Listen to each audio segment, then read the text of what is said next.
Le Bitcoin est en train de chercher à piéger un maximum d'investisseurs, donc vraiment les amis, ne vous faites pas piéger. On va voir ça ensemble dans cette émission. Vous allez voir avec moi que le mois de juin est historiquement pour le marché crypto-monnaie et pour le Bitcoin un mois qui généralement est très mauvais. On va voir ça ensemble, donc restez bien avec moi jusqu'au bout de cette émission. On va passer ensemble le Bitcoin, les BTC, un futur CME. On va voir le crypto total, on va passer un petit peu le gold ainsi que le dollar. Alors comme d'habitude les amis, si le menu vous plaît, restez avec moi jusqu'au bout de cette émission parce que c'est ce qu'on va aller voir tout de suite.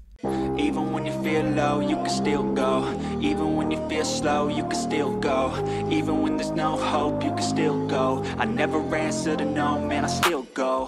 Go, go, go, go, go, go, go, go, go, go, go, go, yo, go, go. Hello à toute la team Logic, ravi de vous retrouver dans cette nouvelle analyse du marché crypto-monnaie. On est aujourd'hui le mardi 30 mai 2023 et il est actuellement 8h32 à l'heure à laquelle je tourne cette émission. Alors comme vous l'avez vu en introduction d'émission, une fois de plus, le Bitcoin, vous allez voir avec moi qu'il est toujours dans une indécision assez importante, mais surtout qu'il est actuellement en train de chercher à mettre en place une disposition qu'on connaît bien, qui est une disposition de bull trap. On cherche à piéger un maximum d'acheteurs. Je vais vous montrer dans cette émission que historiquement, le mois de juin a toujours été un mois catastrophique pour le marché crypto-monnaie et que nous n'avons jamais posé de bottom en juin. Et c'est vraiment pour cette raison que j'essaye de vous mettre en garde les amis. Je vois beaucoup de personnes sur le groupe Telegram, sur Instagram, dans les commentaires YouTube, commencer à s'affoler et avoir extrêmement peur de rater le bottom. Et quand on a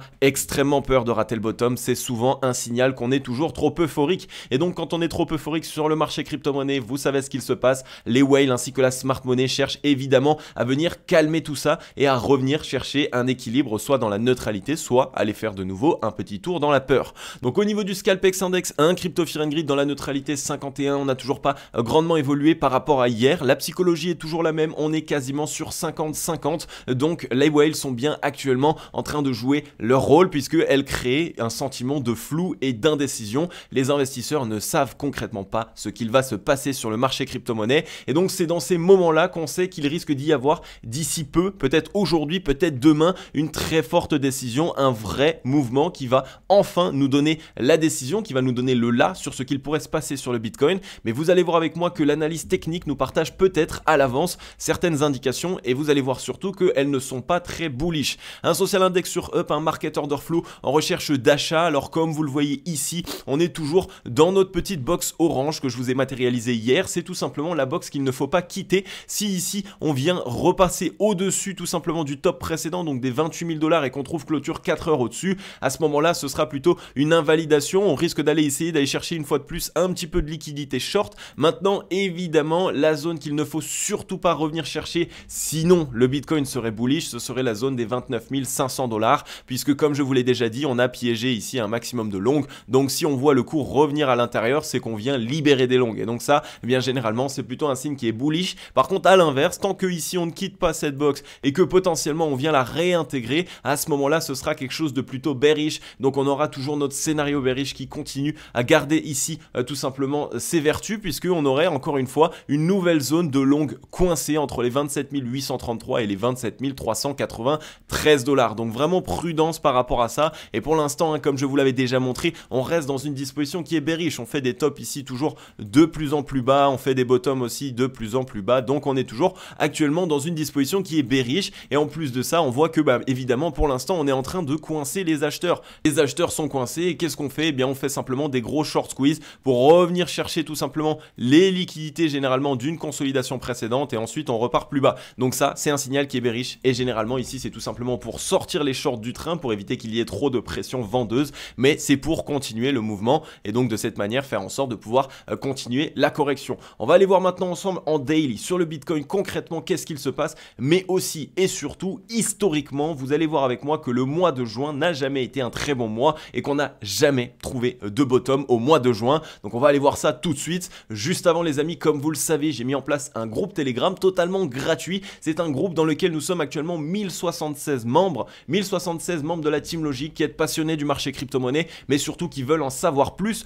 concrètement et qui veulent avoir des analyses techniques, qui veulent peut-être savoir mon ressenti du marché en ce moment, je me connecte tous les matins quasiment pour venir discuter avec les membres. Je réponds à vos questions, je vous partage ma vision du marché, mais aussi évidemment, je cherche à vous éduquer et à vous partager des nouvelles connaissances. Donc pour toutes les personnes qui souhaitent en apprendre plus sur le marché crypto-monnaie, qui souhaitent concrètement développer leurs connaissances en tant qu'investisseur et en tant que trader sur le marché crypto-monnaie, et en plus de ça, dans la bonne humeur, et en plus de ça, gratuitement, alors n'hésitez pas évidemment, rejoignez le groupe Telegram. Le lien est dans la description, il est aussi en commentaire épinglé, c'est tout à fait gratuit. Rejoignez-nous, on vous attend de l'autre côté. On va passer maintenant sur le Bitcoin en daily. Donc comme vous le voyez ici, on va faire une très rapide analyse puisque je vous l'ai faite techniquement hier, une analyse plus complète de voir concrètement qu'est-ce qu'il pourrait se passer sur le Bitcoin. N'hésitez pas à aller la voir. Aujourd'hui cette émission, je vais aussi un petit peu plus vous parler de mon côté investisseur puisque comme vous le savez, je suis investisseur et trader. Et pourquoi est-ce que j'ai mis en place cette chaîne YouTube? C'est tout simplement pour vous partager au quotidien mes prises de décision, mes actions que je réalise. Est-ce que je cherche plutôt de l'achat? Est-ce que je sors plutôt du marché crypto-monnaie? Tout simplement parce que c'est ma vision d'investisseur et c'est comme ça que je gère mon portefeuille. Moi, au quotidien, je ne cherche pas à vous jeter de la poudre aux yeux, je cherche simplement à vous expliquer qu'est-ce que moi je fais derrière mes graphiques. Libre à vous de faire ce que vous voulez, si vous voulez suivre les indications, si vous ne voulez pas les suivre, c'est à vous de faire ce que vous voulez. Pour ma part, je partage mes propres analyses et ce qui me permet depuis plus de 4 ans maintenant d'être libre financièrement. À vous maintenant de voir évidemment si de votre côté, vous souhaitez mettre en place des plans d'action qui s'en rapprochent ou des plans d'action qui ne s'en rapprochent pas. Mais tout simplement pour vous expliquer ça, c'est que en ce moment, je suis, comme vous le savez, en stablecoin. Je suis sorti de position environ ici sur le Bitcoin, mais surtout sur les alts, lorsqu'on avait eu ici ce très gros rebond, donc ici environ aux 25 600 $, pratiquement les 26 000, j'ai eu peut-être 2 points de sortie, si je me rappelle bien, un à ce niveau-là et un approximativement à ce niveau-là. Ça a été les zones qui ont permis concrètement de sortir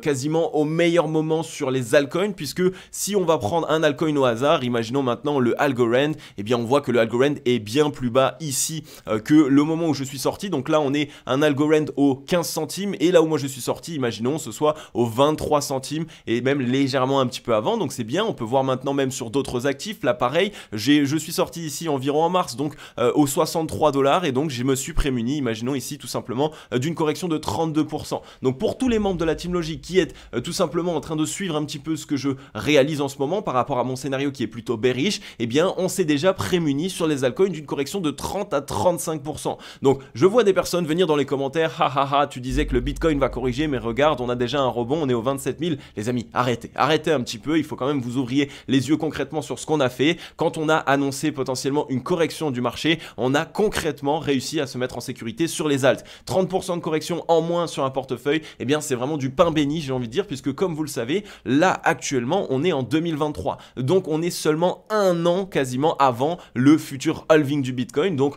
potentiellement le futur rallye haussier. Comme vous le savez, la plupart du temps, les gros mouvements se font légèrement avant le halving, pré-halving, mais quelques mois avant, pas une année avant. Donc pour l'instant, on est toujours entre guillemets en insécurité et on n'est pas encore sorti concrètement du bear market sur le Bitcoin. Et donc c'est pour cette raison que je vous mets ça en avant. Vous le voyez, les alts sont toujours en train de corriger et surtout, comme vous le savez, quand on est avant le halving du Bitcoin, donc avant potentiellement le futur bull run, la meilleure chose à faire, c'est de réussir à conserver son capital et d'avoir un capital à disposition le plus important possible. Si on vient faire des erreurs pendant ces périodes maintenant, lorsque on peut concrètement essayer de se positionner sur des très bons prix sur le marché crypto, j'ai envie de dire, ça va concrètement nous faire perdre du capital et nous faire perdre une potentialité de gain sur le réel bull run. Donc c'est maintenant qu'il faut savoir être patient et qu'il faut savoir arrêter aussi de laisser ses émotions rentrer en compte. Je vois beaucoup trop d'investisseurs en ce moment se faire complètement défoncer sur le marché crypto et être un petit peu dans ce disbelief où ils ont vraiment ici cette peur de rater le train et donc ils préfèrent largement rentrer sur des altcoins qui peuvent corriger encore de 20-30% plutôt que d'être patient. Et ça, c'est un signal qui généralement n'est pas un signal de bottom de marché. Lorsque tout le monde a peur de rater le train, lorsque tout le monde souhaite entrer sur le marché crypto-monnaie et a peur de rater le bottom, c'est que généralement on a une euphorie qui est encore présente sur le marché, et quand on a une euphorie qui est encore présente, eh bien c'est toujours que les investisseurs n'ont pas peur. Et comme vous le savez, les whales, la smart money, eh bien eux, ils souhaitent toujours créer de la peur afin qu'il y ait le moins de personnes dans le train possible. Et là, actuellement, eh bien, on est concrètement en train de faire l'inverse. On essaye de créer un petit peu d'euphorie avec des petits mouvements ici, comme ce mouvement qu'on a connu hier. Mais qu'est-ce qu'il se passe par la suite? Eh bien, on continue la correction et on continue surtout petit à petit de venir défoncer les altcoins. Donc, pour cette raison, les amis, il va falloir que vous restiez prudents. Comme vous le savez, je vous partage ce que je fais moi-même dans mes propres stratégies d'investissement. Et donc, aujourd'hui, comme vous le savez, l'économie en général est plutôt fébrile. On a concrètement des signaux qui nous montrent que l'économie va mal, malgré le fait qu'on continue tout simplement d'imprimer encore et encore de l'argent illimité pour essayer de maintenir les indices un petit peu la tête en dehors de l'eau, et qu'on voit ici plein d'actifs réaliser de très grosses performances, qu'on voit encore le CAC 40 réaliser des nouveaux sommet, mais ceci n'est pas du tout aujourd'hui représentatif de la réalité économique mondiale. Donc pour cette raison, moi quand il y a une épée de Damoclès comme ça au-dessus de la tête, c'est un petit peu aussi une crise systémique qui nous pend au nez. Donc ça veut dire concrètement, comme on l'a vu en crack Covid, quand on avait eu tout simplement le confinement, on a eu une énorme correction des marchés. Je crois que c'était 20-25% de correction sur le S&P 500. Sur le Bitcoin, on était à quasiment 50%, même peut-être plus de correction. Je peux vous le montrer. Je peux vous le montrer indirectement sur ce fameux crack Covid qu'on avait eu ici, donc mars ici, donc on avait eu, regardez tout simplement, au crack Covid, on a eu ici une correction de 58%. Et ça s'est fait directement, ça aussi je peux vous le montrer, donc à peu près ici jusqu'à là, ça s'est fait les amis en seulement 31 jours. En 31 jours, 51% ou même 58% de correction sur le Bitcoin. Alors à vous maintenant de vous poser la question de est-ce que vous êtes prêt à assumer potentiellement ce type de mouvement-là? Moi personnellement, en tant qu'investisseur aujourd'hui, vu que j'ai quand même réussi déjà à réaliser de belles performances sur le premier bull run, je n'ai pas envie de me reprendre 50-55% de correction. Je préfère largement conserver mon capital et faire en sorte de le laisser tranquillement en sécurité jusqu'au moment où on a de vraies indications de reprise. Comme ça, par la suite, on pourra surfer la hype. Mais là, aujourd'hui, on a quand même pas mal de signaux économiques qui montrent que ça pue, et des corrections rapides de 20-25% sur certains indices, ça peut arriver. Et vous le savez, si toute l'économie se met à chuter, le Bitcoin qui lui reste un asset à risque évidemment de corriger, et même plus fortement que les autres assets. Donc c'est évidemment pour cette raison que vous ne devez pas omettre cette idée. N'oubliez pas cette chose, c'est que le Bitcoin est un actif à risque. Donc quand on prend tout simplement nos portefeuilles et on regarde un petit peu la répartition de notre capital sur les différents actifs sur lesquels nous avons investi, les premiers que nous faisons sauter, donc je parle tout simplement ici des fonds de gestion, je parle des banques, je parle des très gros portefeuilles, eh bien les premiers actifs sur lesquels on va s'alléger, c'est les actifs à risque. C'est ceux qui peuvent concrètement nous faire très mal sur notre portefeuille. Et donc quand on réfléchit à ça, on se dit évidemment que si sur l'économie traditionnelle, qui est censée être un petit peu moins à risque que le Bitcoin, il risque d'y avoir une correction, alors imaginez-vous si concrètement il y a vraiment cette correction, eh bien imaginez-vous en tant qu'investisseur, si concrètement il y a cette correction sur le marché, les premiers actifs que vous allez vous mettre à vendre, ça va être vos crypto-monnaies. Et donc évidemment, si vos crypto-monnaies se mettent à être vendues, qu'on est dans un sentiment de panique et qu'en plus de ça, on a l'économie qui s'effondre, eh bien on assiste à des cascades de liquidation baissière, un petit peu comme le crack Covid. Et là actuellement, de mon côté, je cherche à me prémunir de ça. Évidemment, on pourrait rater une petite partie du mouvement, mais je préfère rater une petite partie du mouvement et rentrer dans le train quand même à bon compte par la suite, plutôt que de tout simplement être full sur le marché crypto et avoir une potentialité ici de 40-50% de correction. Ok? Donc ça, je voulais faire un petit point avec vous pour que vous compreniez un petit peu. Moi, ce que je vous partage, c'est concrètement ce que je fais de mon côté sur mon portefeuille. Je ne vous dis pas des choses que vous aimeriez entendre et je ne vous dis pas des choses que je ne fais pas moi-même. Je vous dis qu'est-ce que je fais. À vous maintenant de prendre ou non certaines informations que je vous partage, mais surtout de comprendre la raison pour laquelle je fais ça. Aujourd'hui, c'est concrètement une raison de sécurité. En tant qu'investisseur, mon capital est extrêmement important. Je sais surtout que dans le bull run futur, j'ai de très grosses performances à faire. Personnellement, je vise x10. Donc techniquement, j'ai pas envie de perdre du capital actuellement pour jouer quelques pourcents, alors que j'ai un x10 à viser sur mon capital complet. Et ça pourrait me permettre concrètement d'avancer vers mes objectifs personnels, qui sont d'aller chercher évidemment non loin du million de capital. Donc il faut absolument que je me mette en sécurité, et actuellement c'est ce que je fais. Donc voilà, je voulais vous faire ce petit point là. Maintenant on revient rapidement sur l'analyse technique du Bitcoin. On voit que, je vous le rappelle, on est toujours dans cette épaule, tête, épaule. On a eu la cassure baissière qui a eu lieu ici. On a assisté à un petit rebond, et qu'est-ce qui se passe, c'est tout simplement un retest de la ligne de coup de l'épaule tête-épaule. Et là, hier, on a eu une grosse décision vendeuse. Donc les vendeurs ont bien défendu ici cette ligne de coup d'épaule tête-épaule. Donc attention, évidemment les amis, je vous ai déjà parlé de cette figure, une épaule tête-épaule ici qui arrive juste avant l'été. C'est une structure de retournement baissière. On parle de 3 tops avec ici des mèches de distribution. Donc on voit que la smart money vend. Donc là, clairement, on a des signaux qui sont là. Alors là, on voit un petit mouvement et là, tout le monde s'affole. Oh là là, vite, les altcoins explosent, le bitcoin explose. On a raté le train. Arrêtez. Les amis, calmez-vous tranquillement, prenez le temps. On est sous une résistance. En plus, de toute façon, dans l'instant T, on est toujours dans un range. Donc il n'y a pas encore de signaux ni de bottom, ni pour l'instant de cassure concrètement baissière. Maintenant, l'épaule tête-épaule, c'est bien validé. On est ici tout simplement en train de retester la ligne de coup en tant que résistance.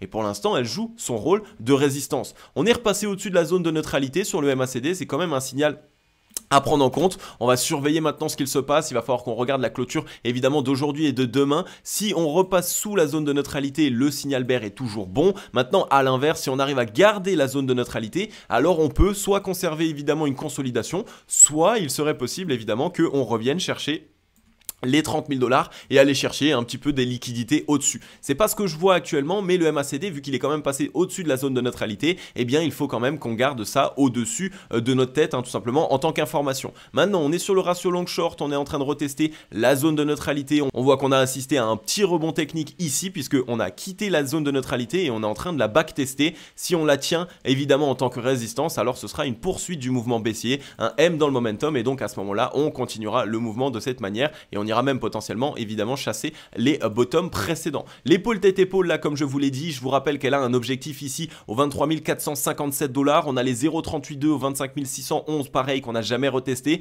qui concorde avec une très grosse zone de support entre les 24 500 et les 24 300, hein, ce qui était ici, vous voyez précédemment, la zone de résistance. Donc attention, le fait de ne pas être encore allé retester cette zone, c'est évidemment là aussi une épée de Damoclès au-dessus de la tête. Maintenant les amis, ce que je voulais vous montrer sur le Bitcoin, c'est historiquement le mois de mai et de juin. Là, on est en mai-juin, d'accord? Donc, on est ici directement juste avant l'été. Et regardez un petit peu ici, donc là, par exemple, le 6 mai 2022, qu'est-ce qu'il s'est passé? Départ de grosses corrections, donc consolidation avant le mois de mai, boum, chute.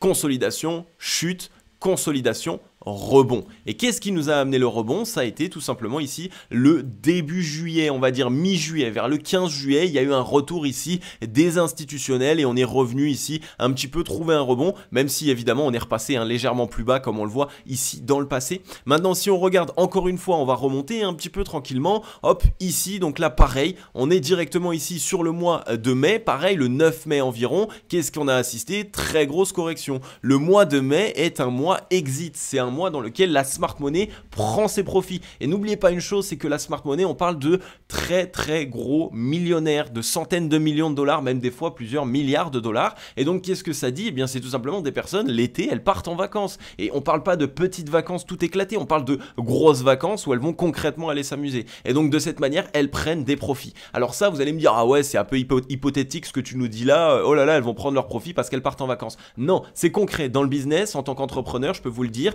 avant juste le mois d'été, tous les gens, mais là je parle vraiment du monde entier, ils essayent concrètement de trouver là où ils avaient un petit peu d'argent pour pouvoir le prendre et partir en vacances. Et ça je le sais puisque moi personnellement je vends des formations en ligne. Des formations en ligne qui ont une garantie. Et cette garantie, comme par hasard, quand est-ce que les gens essayent le plus de la jouer? Eh bien c'est directement juste avant l'été.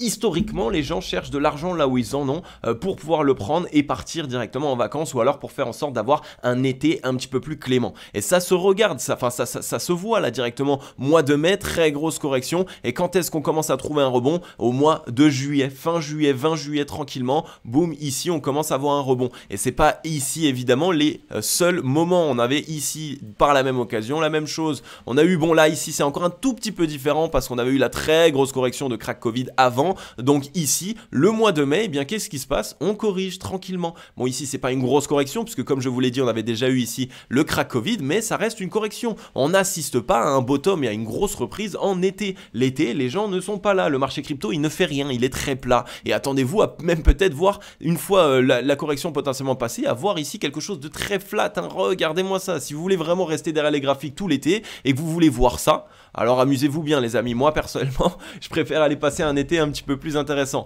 Non, à mon avis l'été une fois de plus ça va être quelque chose d'assez passif, il ne va pas se passer grand chose et les vrais rebonds vont commencer à se faire début juillet tranquillement sur une anticipation des mouvements. Donc le mois de mai historiquement c'est un mois qui est extrêmement baissier et on parle pas ici de petites corrections comme vous le voyez, un mois de mai ici, boum, grosse correction, je peux vous dire ici tout simplement c'est une correction de 45%. Ensuite, si on passe ici, mois de mai, ici on a fait une correction directement de 55%. Donc là, on arrive de nouveau au mois de mai. Si on veut se prendre une correction de 40 à 50% depuis le point actuel, ça nous ramènerait ici chercher les 17 000 $ jusqu'à même les 15 000 $ en fonction de s'il y a ici cette fameuse grosse correction de l'économie en général. Alors vous allez me dire, waouh, ça fait quand même bas de voir un Bitcoin aux 17 000, de voir un Bitcoin aux 16 000. Oui, c'est vrai, ça peut faire bas, mais comme je vous l'ai déjà expliqué, on n'est pas encore en bull market.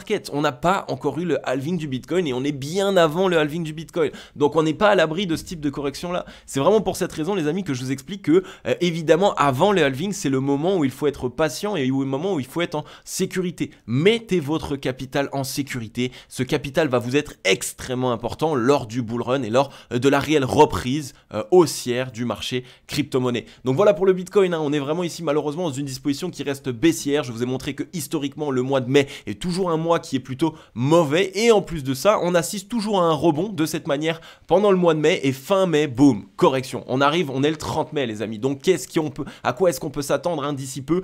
Eh bien comme vous le voyez, tout simplement à cette poursuite baissière. À vous maintenant de vous demander si oui ou non ces indications sont possibles et sont formelles pour vous, mais voilà ce que j'attends. Et maintenant si on regarde tout simplement du côté des BTC1 futurs CME, ça va être un petit peu plus simple. Regardez ici, on assiste à un fort rebond, là ici tac sur le Bitcoin sur la journée d'hier, sur dimanche plutôt même, et qu'est-ce que ça crée? Un énorme gap. Donc vous le voyez ici, je doute qu'on vienne repartir et qu'on laisse encore une fois un gap en dessous de nous alors qu'on en a déjà un ici, donc potentiellement qu'on va venir le combler, et vous le savez, si on utilise la force vendeuse nécessaire pour revenir combler le gap, il y a très peu de chances qu'on ne vienne pas chasser le bottom précédent, et si on chasse le bottom précédent, ça va créer de la peur, et donc des liquidations baissières, et donc il risque tout simplement d'y avoir un Bitcoin qui corrige rapidement, et je vous rappelle qu'on a toujours ici ce gap CME qui nous pend au-dessus du nez, entre les 21 135 et les 20 330. Donc ça aussi c'est une épée de Damoclès au-dessus de la tête de mon portefeuille que je ne veux pas ici tout simplement me prendre dans la tête, puisque là on parlerait encore une fois depuis le point actuel d'une correction déjà de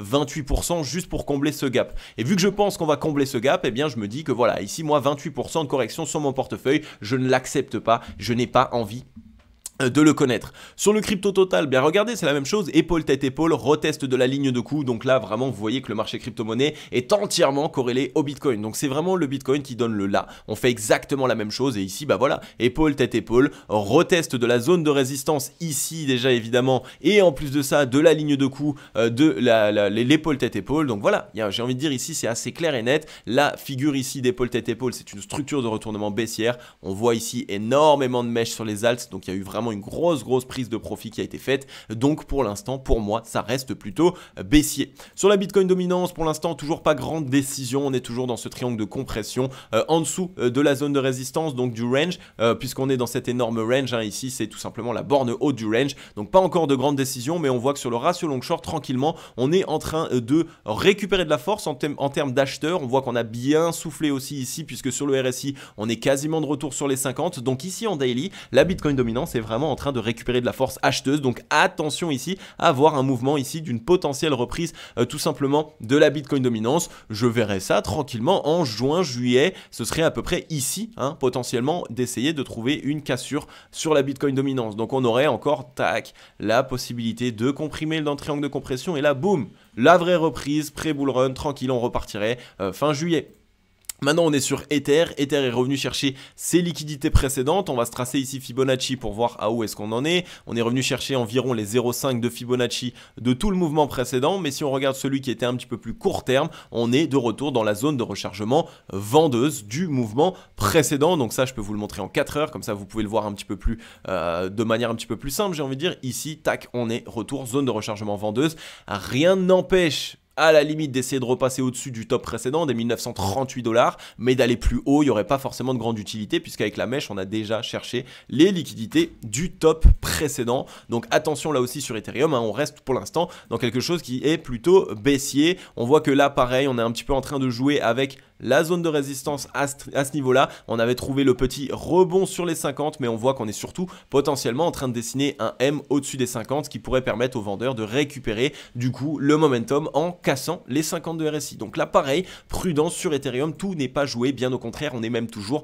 dans une phase qui nous montre plutôt pas mal de signaux bearish. Là où le gold, lui, est toujours dans sa correction, M-top évidemment confirmé, on est en train tout simplement de continuer le mouvement baissier. On voit que là, il n'y a toujours pas de divergence haussière, on est bien dans un M sur le momentum. Après avoir retesté la zone de neutralité, on s'en est fait rejeter. Donc le momentum est baissier, les vendeurs ont dominé le mouvement, on a quitté la zone de résistance ici après une petite consolidation en dessous, la poursuite. Donc c'est baissier, le gold est largement baissier comme vous le voyez ici. On a eu le M ici, cassure de zone de neutralité, on est en train d'appuyer le mouvement. On risque dans un premier temps de continuer, peut-être d'aller chercher la ligne de coup du W au 1857 $ sur le gold. Donc attention là encore, correction sur le gold. Et comme vous le savez, quand le gold corrige, généralement le Bitcoin n'est pas loin lui aussi de corriger, puisqu'il y a une vraie corrélation entre les deux, puisque les deux ont ce titre de valeur refuge. Et en plus de ça, si le gold corrige, la plupart du temps c'est à cause du dollar. Et donc on va le passer, le dollar, qu'est-ce qu'il se passe? Regardez un petit peu, le dollar est dans son triple bottom, reprise, explosion haussière.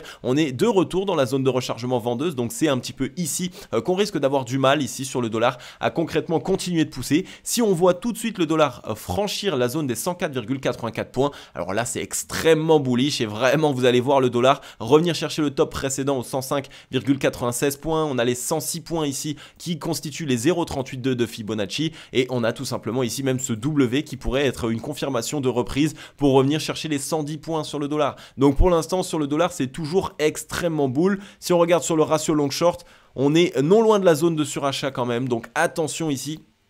On est non loin de la zone de surachat sur le dollar, donc ça veut dire quoi? Ça veut dire que les acheteurs dans un premier temps vont peut-être commencer à manquer de souffle. On peut trouver une consolidation tranquillement ou alors à la limite utiliser la force weekly, donc ici puisqu'on a toujours de la force, mais du coup dans ce cas-là ça montrerait tout simplement un daily un petit peu plus compliqué puisque potentiellement on viendrait trouver rebond, chercher les liquidités ici et après potentiellement, attention, on pourrait vraiment avoir du mal à revenir chercher plus haut et donc ça nous ramènerait ici tout simplement environ en juillet. Début juillet, on pourrait chercher les 0,382, donc ça pousserait petit et en juillet commencer la correction. Donc ça permettrait tout simplement d'avoir un scénario comme je vous l'ai montré tout à l'heure où on corrige bien tout le mois de mai, tout le mois de juin et à peu près mi-juillet, fin juillet, on commence à essayer de trouver un rebond sur le marché crypto-monnaie. Si on regarde maintenant sur le MACD, pareil, tranquillement on est en train de se construire, potentiellement qu'on pourrait voir une jambe, essayer de faire un W, quelque chose comme ça pour se relancer, à voir maintenant, on n'a pas plus d'indications que ça sur le dollar,